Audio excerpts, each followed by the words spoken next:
একটু চিকিৎসা করা গাড়ি নিয়ে যায় জায়গা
কেন মারবে দেখা দাও কেন মারবে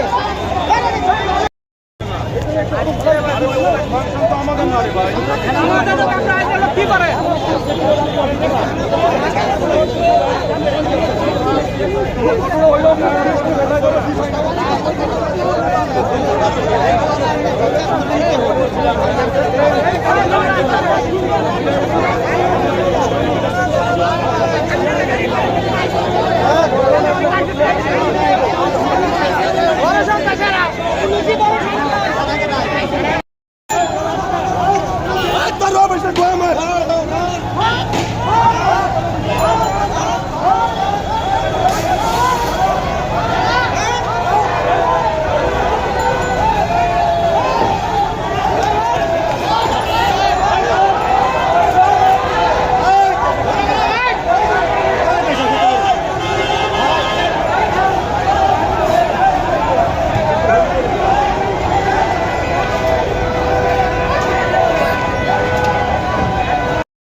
মজিবরে আমাকে করে মজিবরে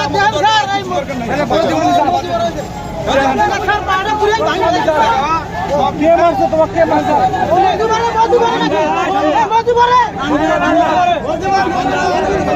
সবাই চিল্লাইন না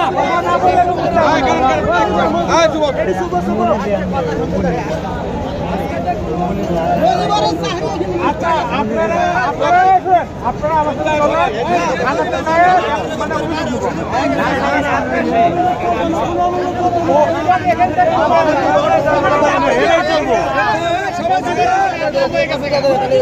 মজিবরে হাত গাড়ি দেবো হাত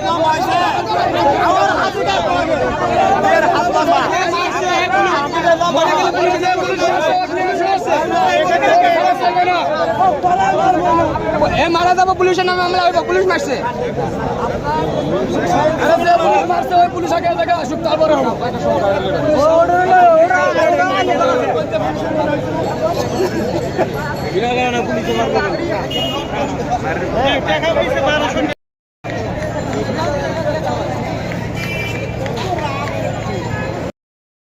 ঠিক আছে।